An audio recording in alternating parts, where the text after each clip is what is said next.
Welcome back to this week's Real Country File. Liv is going to help with the intros, but look at that. We have got blue skies. It does feel a little bit more like spring. So this week's episode is sponsored by DeLaval.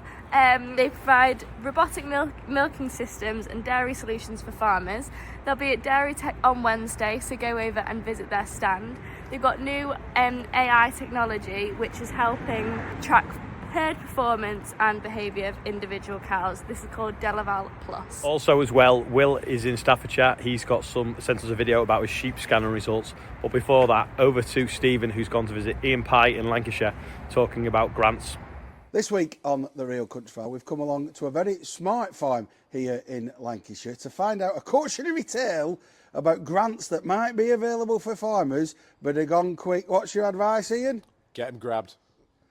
So, Ian, a day in between the storms. It's been a bit hectic this week or so, hasn't it? Yeah. Much damage? Has it been? None. I've seen some gutters and an odd slate. I can live with that. And nobody's died, which is the main thing. Yeah, it's been some tough farms. I've seen some pictures of some horrendous damage, haven't you? So you got away with it. Really. Got away with it. Hopefully, fingers crossed. Now, these buildings behind you look rather smart to be on a farm. And this is part of this grant that we're talking about. That. Well, it was a bit like Paul Daniels' grant. Now you see it, now you don't, I believe. Is that right? Yeah, it went. So we had some stables behind us that weren't doing anything, couldn't use them for farming. And we heard of a rural prosperity funding for England. And we thought, we'll just have a look into that. And the timing was just absolutely perfect for the project and the planning and everything to come into line. And as soon as it was opened, it was almost closed.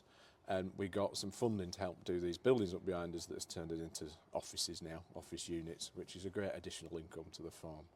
But the winner is really that, like we look around the farm now and we've got outside of farming, there are probably 20 plus people that work here, nothing to do with me, other businesses, but they're all chucking into the economy. All paying the tax. All paying the tax. And then, you always say there's a multiplier on the back. Well, there's delivery men and dustbin men and everything else that goes on the back of those 20 people. So 20 might actually be 40. So another example of farming helping the economy, not just through the produce. Yeah, and the grant was not massive at all, but my view on that is that everything that we got paid went back into the economy. It was like it was a good little Kickstarter. Because this project behind us probably wasn't viable without the grant. Because, to do a building up to a high spec like this costs a bit extra.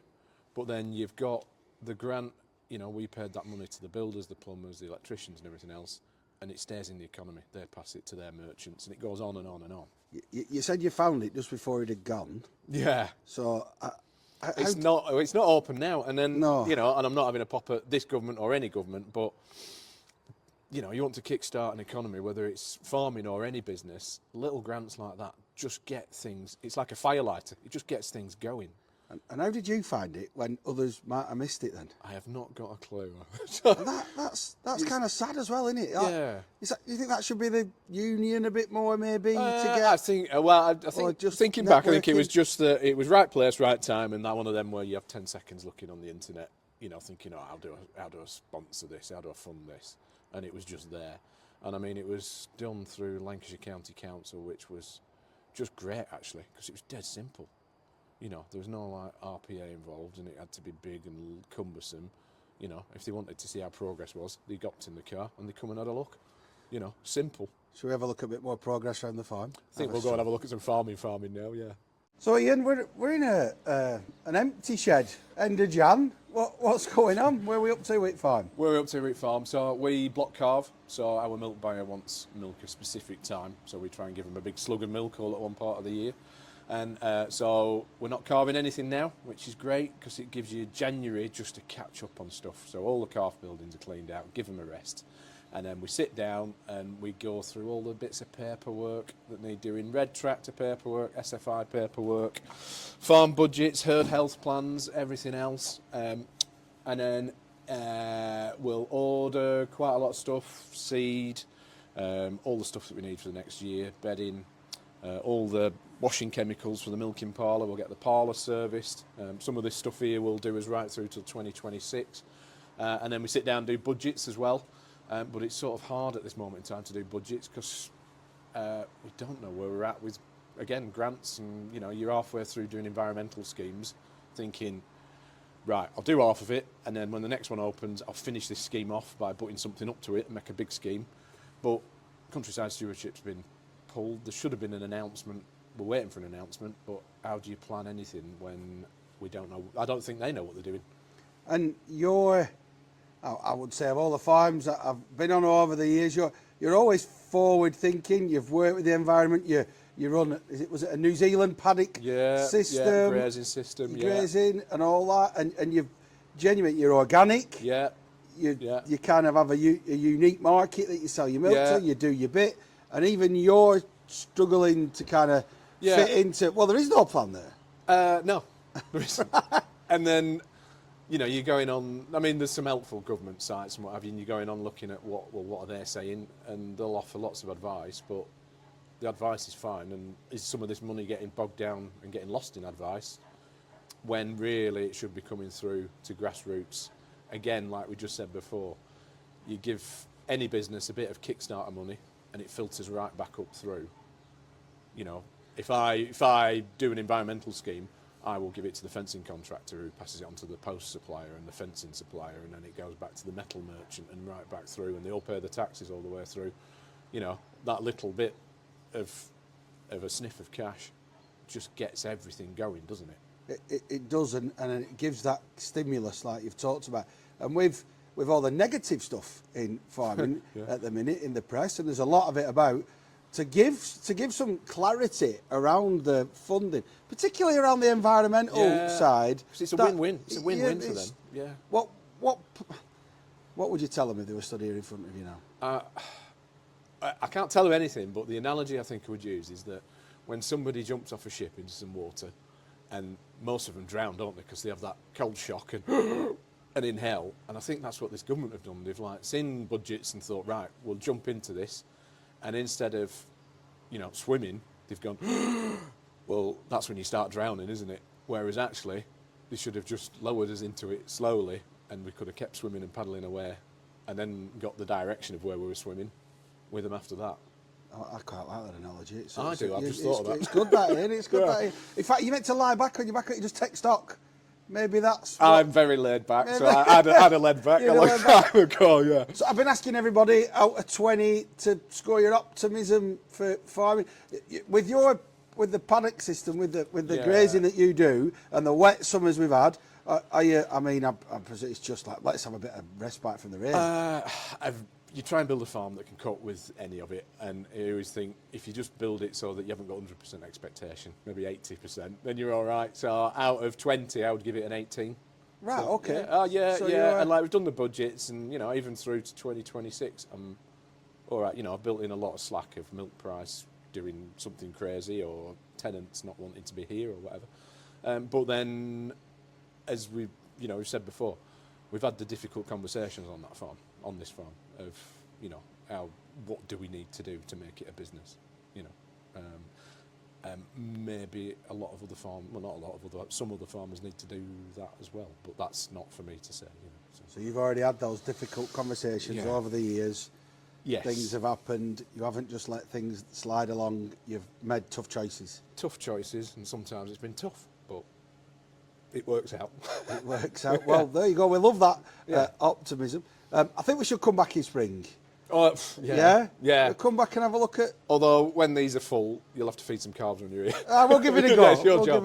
Well, do you know what? 18 out of 20. I'm gonna grab hold of that with both hands. It's give me a lift as that. Thank you very much, Ian. Always Cheers. a pleasure. Thanks for that, Stephen and Ian, obviously. What's your experience with grants? Have you been accepted? Have you not been accepted for some? Have they helped you move forwards, or have they hindered you by not being accepted? Let us know in the comments. Now over to Staffordshire to see what's going on there with the sheep. Hello everyone, I'm Will Roobottom from Cowley Hill Farm in Staffordshire. Today we're going to be talking about scanning results in the sheep, as you can see behind me. So here on the farm we are running just under 300 clin ewes split into two. We have an A flock, which is a pedigree flock where we breed our own replacements from, and then we also have a commercial flock which we cross with Suffolks and Aberblacks. So this year scanning has gone particularly well, unlike last year. The A flock behind me, they scanned at 186%, which means 1.86 lambs per ewe on average, and the commercial flock has scanned at 170%. Last year we had a little bit of a disaster. So these behind me, they scanned at 173%, which isn't a complete disaster, I'll explain as we go on, and the B flock scanned at 150%.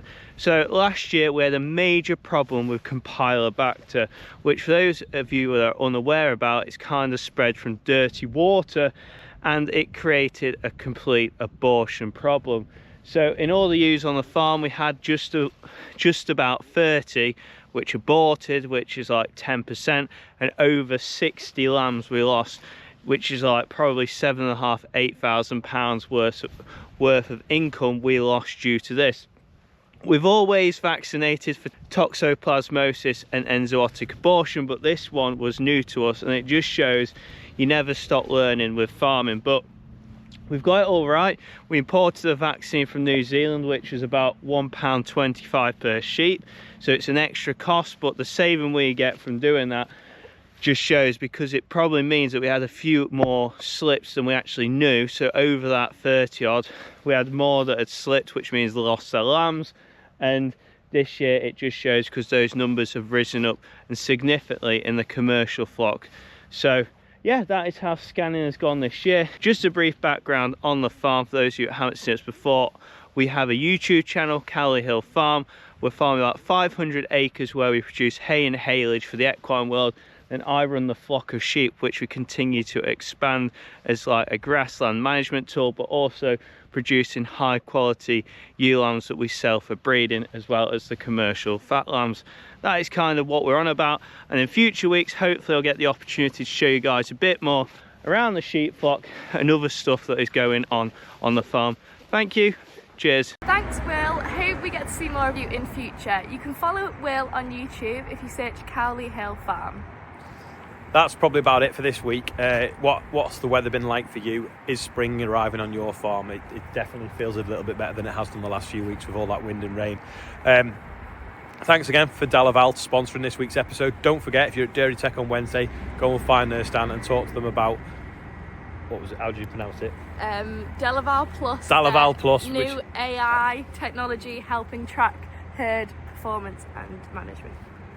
It's a bit of a mouthful, but I'm sure they'll explain it better to you on Wednesday. So that's all for this week. As ever, send us anything that you want us to cover, any questions, and we'll see you next time. Bye.